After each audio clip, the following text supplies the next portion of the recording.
Hey guys, what's going on? It's your boy 7Gamer and I'm back with some more Chain Strike, and we got 4 new units. So I said let's go ahead and go over those new units and see which ones are actually pretty good.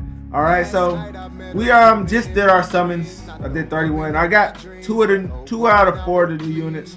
I didn't get exactly the one I wanted, but I'm gonna try him out. I think he's gonna be pretty good. But the one I wanted was the 5-star. Of course, I knew it was gonna be hard to get, but hey, I had to try. Tan is a beast. I think this is the best one right here. This first one. So we'll go over her skills.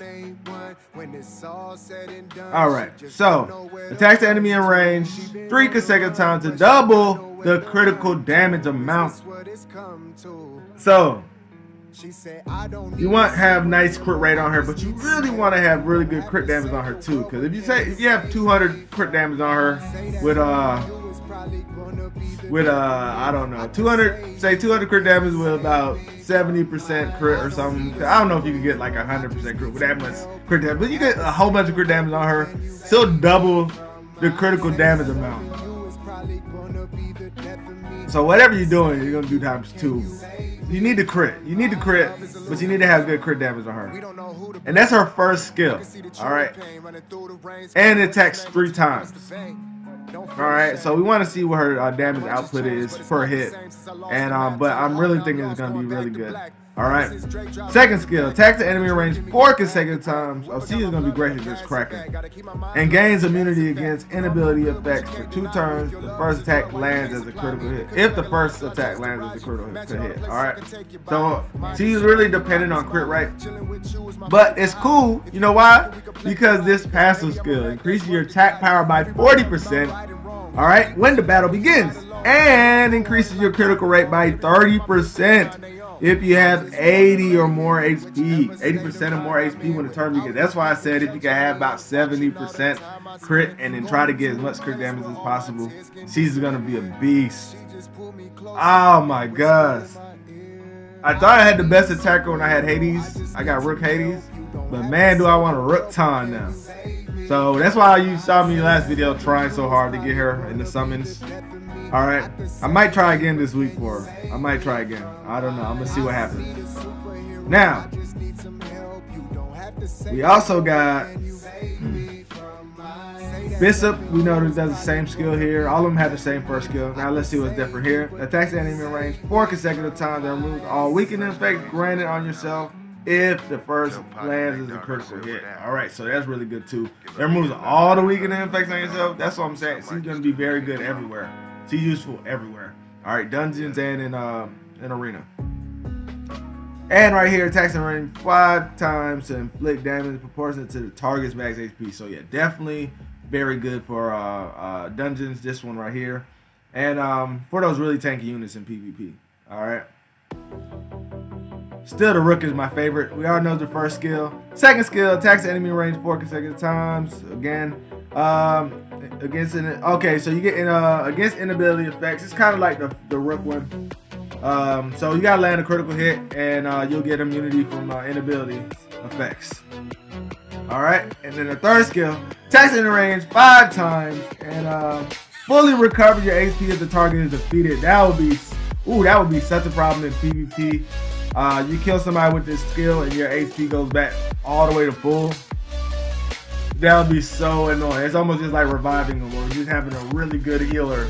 But I'm thinking this 5-hit thing right here, and it has Chain Strike on it. So what Chain Strike does is on your first hit in Chain Strike, it doubles the amount that you would have did. So if you hit for 3,000 per hit, that it'll be 6,000 on that first hit on Chain Strike. So very good unit. I really like this one. I still like the Rook the best, but the King is also nice as well. We all know the first skill on this one. This one, the same thing as the other one. Immunity against inability effects if you land a crit. This right here, you attack 5 times to inflict damage proportional to the target's max HP. Alright, so once again, this is another one, really more so for, I think, dungeons. Definitely since they have so much HP, and it's going to do damage scaled on that. And then, we know the first skill again, and here we go, the 4 hit 4 times, remove all weakening effects granted on yourself. But you gotta land a critical hit, alright? And right here, attacks 5 times and fully recovers HP if the target is defeated. So once again, the king and the queen, and the rook seem like the best to me. All of them are very good. But I would go first, I would go rook, queen, king, knight, then bishop.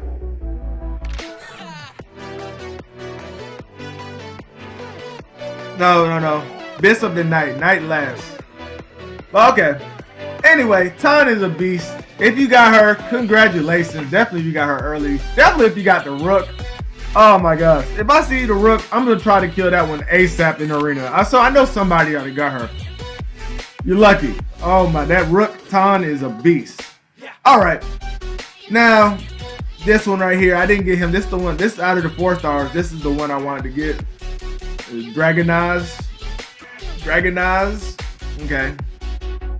So anyway, first skill, attacks in range 2 consecutive times to remove 1 weakening effect granted on yourself when you land a critical hit. Alright, so he could take off weakening effects, that's good. But you gotta land a crit. Increases damage to the enemy in range, receives, and attacks 2 consecutive times to inflict damage. So what he does is he increases that before he even attacks you. He increases the damage you're gonna get. All right. Then he hits you 2 times, and then he inflicts damage proportionate to his pincer attack. And I have so many pincer attack sets. I was just saving them. Like maybe I get a semi or something like that. I don't know. I was just saving them. But if I would have got him, I would have put it on him. Maybe I'll get one this week because I'm gonna do some more summons before the week is over. But if I do get them, I'll be happy because I like this second skill right here, where you increase the damage before you even attack. All right, and then it's based on your pincer attack power. This one right here removes all beneficial effects on the enemy in range and attacks 4 consecutive times to inflict damage proportionate to your pincer attack. So pretty much, people get so many pincer attack stats. I think he'll be the easiest to build with and to have a lot of damage output. All right. I couldn't tell you which one's the best one yet. I wasn't looking at him like I was looking at the other one, so we'll go through them right now and see. All right. Attacks enemy range and removes critical. You have to get a critical though to remove weakening effect. You gotta land that critical. Here we go. Decreases defense before they attack this time. So the other one increases the damage you're gonna take. This one decreases your defense. All right. So both pretty much the same. You're gonna do more damage. All right. And they hit you 2 times, and it's proportionate to your pincer attack. So once again, it's all dependent on your pincer attack power. And then here, removes all beneficial effects on the enemy. Ooh, all right. That's very good in PvP, guys. Definitely when you have all those shields on the Nexus, the invincibility on the Nexus, the defense, and all that on the Nexus. So he removes all of them. All right, and attacks 4 consecutive times to inflict damage proportionate to your pincer attack. So it'll be like, it doesn't even matter if you have immunity. I can see him being a problem. I can see people having him on the front line in PvP, very close. Hopefully, if you're not able to kill, he'll probably take out your Nexus in that one turn. We'll see. He does attack 4 times, so it depends on how much of an attacker it depends on the equipment, really. But it's a chance that it can happen, guys. All right. So far, that might be the best one. We'll check the other ones. Attacks enemy in range, of course. Yeah, we know that first skill. Increase damage, increases damage, and then it does the same thing. Okay, so same thing as Rook. Increases the damage that you're gonna take, right? And then it attacks you 2 times in proportion to the pincer attack power. And then here again, attacks all enemies in range 4 consecutive times to inflict continuous damage for 2 turns. Inflicts bonus damage to the boss character. All right, this is what I want to up. We're gonna check the next one, the Faust. This is what I want. Instead of the 50% chance, this is a guarantee. It's gonna land 4 continuous damages for 2 turns. Wow, he's great in a dungeon. And then he does more bonus to damage, more damage bonus to the boss characters. So in the tower, he'll be really, very, very good. All right, and then if you're trying to get through the story mode still, he'll be very good there too. So, but definitely this 4 continuous damage. Wow, that's guaranteed. Of course, they can resist, but it's not a 50% chance. That's why I'm like looking at this very good. I still like this skill first so far, but this is also very good. So I don't know. Bishop so far is still my favorite. Let's see what else. But the king is very good too. Decrease defense. All right, so same thing. Decrease defense, and then attacks proportionate to the pincer attack. So before they attack, he decreases your defense and he attacks you. Wow. All right, attacks all enemy range 4 consecutive times to inflict continuous damage for 2 turns. Inflicts bonus damage to boss. Okay, so these are similar. The only one different is this one increases the damage you're gonna receive, and then this one on the second skill he decreases your defense. But they both have the same third skill where they guaranteed 4 continuous damage on you as long as they don't resist it. All right, very good. So so far all of them actually been good. Removes all beneficial effects. Removes all beneficial effects. Damage. This one decreases your defense. I just like decreasing the defense better. But wow, because of things like Mountain Spirit, I like to decrease the defense better. That's why I think the Bishop is the best so far. But let's check out the Queen. Last one. I mean, not the Bishop. Yeah. Okay. They're so similar. But yeah, the Bishop is the one I like best because that's the one that increases defense. Rook is really good too. They're all really good so far. Let's see. Increases damage that the enemy in range receives and attacks. Alright, so same one. This one increases damage. It doesn't break guard, but it increases damage they receive for 2 turns. Proportionate to your pincer attack again. All of them have been proportionate to your pincer attack. Let's make sure. Except for the summon fire dragon. These 2 aren't proportionate to their pincer attack, but the Rook and the Bishop and the Queen, nope, just the Rook and Bishop have both of their 2 skills scaling on pincer attack. These have their second skill scaling on pincer attack. All right, attacks all enemies in range 4 consecutive times to inflict continuous damage for 2 turns. Inflicts damage. All right, so what is different between? What's different between these 2?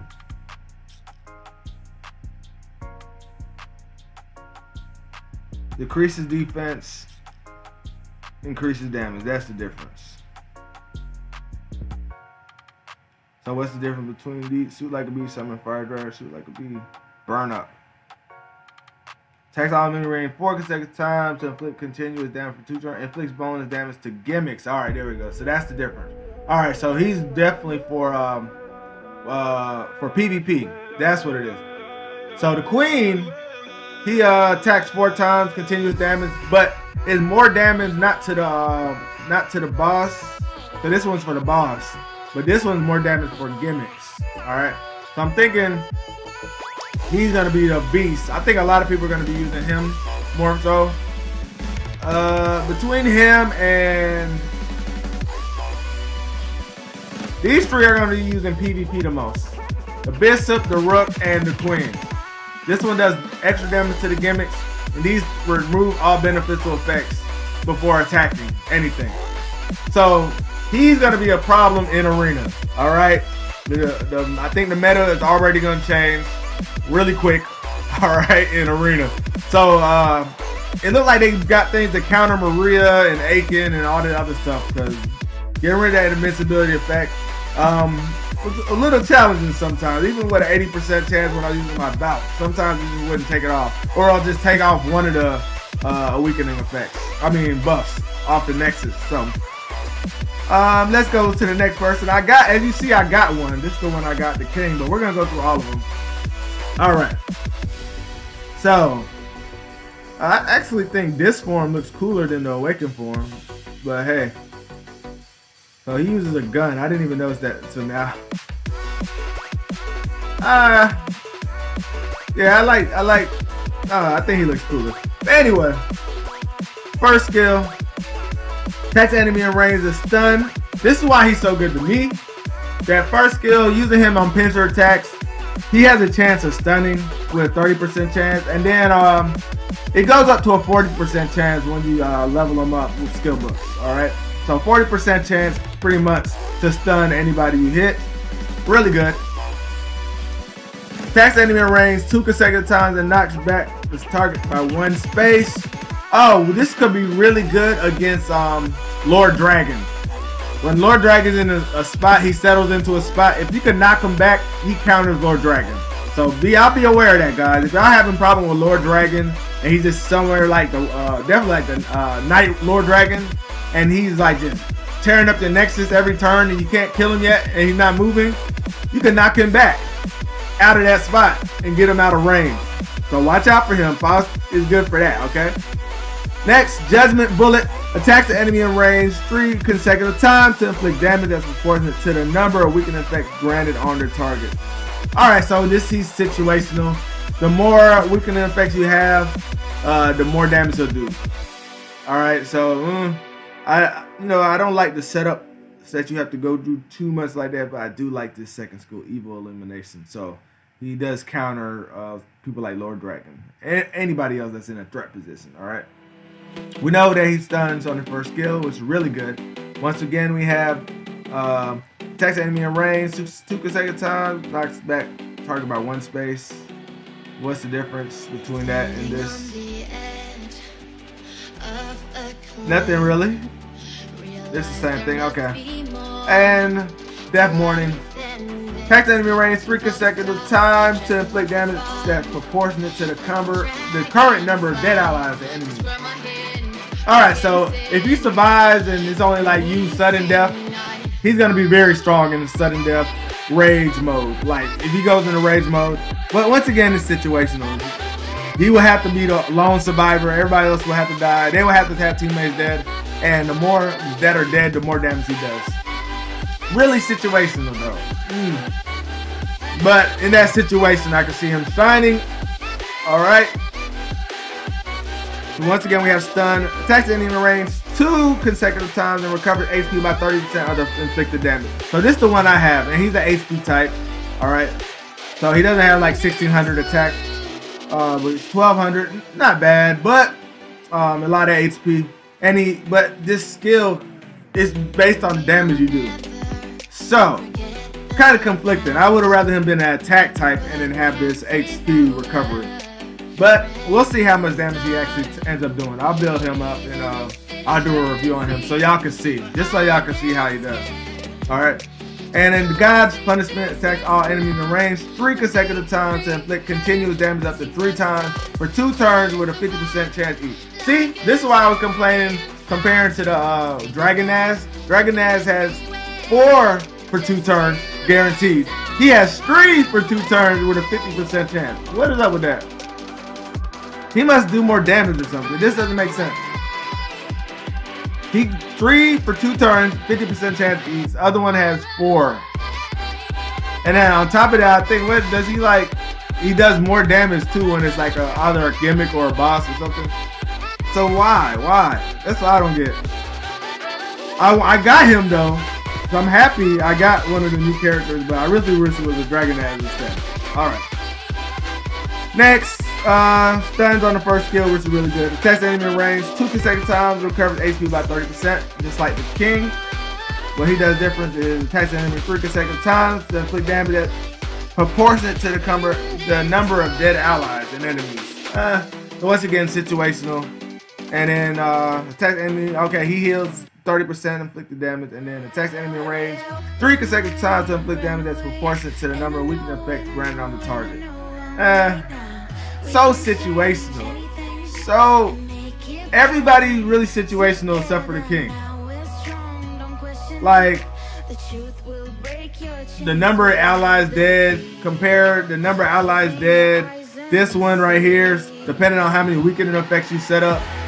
Depending on how many weakening effects you set up. So I would have to say the King is the best out of all of them. They're all good for the if you want to use them for pincer attacks, definitely to stun attackers and other units that are giving you problems. That's very good. And also that skill when you're going against a Lord Dragon where he can knock you back one spot, that could be very useful as well. But I think the King will probably be the best one out of all of these. The Rook and the Bishop are really similar. I'll probably like take them next. Whoops.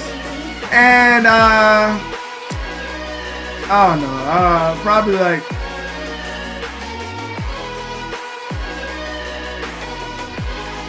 the knight and then the probably the queen and then the knight. I don't know. I just know that the king is the best one out of all these guys. He doesn't really require too much setup to be using to take advantage of his third skill or his and his second skill he heals himself, so he has sustain. And his first skill, that stun, is really good. So not the best. I don't think he's actually the best though. I wouldn't have him in my top of the 4-star list. But who knows? Maybe that stun will be very effective. I'm gonna have to try him out. I don't know how that first skill stun is. If I see him stunning a lot and it seems more than 30% though, he might be very good. Alright. But I think Medusa, let me make sure. She does it at a 40% clip. And I think it can move up with her first skill. Oh, okay, no, she petrified 30%. Alright, so but I think it moves up to 40% with her too. So similar idea with Medusa, I would probably do with Faust. That petrify on the first skill, the stun on the first skill is very good. Alright, and the last unit is a 3-star, guys. I did get one of her. We'll go over the knight. Let's go ahead and she looks very harmless with a bubble gun. Okay. Attacks enemy in range 2 consecutive times to decrease the critical rate for 2 turns with a 50% chance. Alright, so you can have her there to stop big time attackers from doing so much damage. 50% chance though, so it can be moved up. Inflicts continuous damage on an enemy target in range for 2 turns with a 70% chance. Gains 1 AP when the effect is applied. So if you get the continuous damage on there, you gain 1 AP for the team, which is very good. I could see people using her just for this, because you could do more than you could do more in your turns, 1 AP, and then you can pair her with a time controller, Diaz. Yeah, I think that could be a problem. Attacks enemy in range 5 consecutive times and inflicts damage as proportional to the max HP of the target. All right, so she could be decent. She could be decent. I don't think she's bad so far. We know the first skill. Second skill, removes 2 beneficial effects on an enemy target. 60% chance. Okay. I'm sure that'll move up with when you skill her up. Grants a random weakening effect. I don't like that. Random.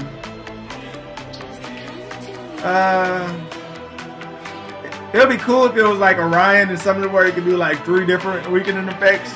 But this was like 1 weakening effect for 2 turns. I don't know about that skill. But it's a 3-star, so.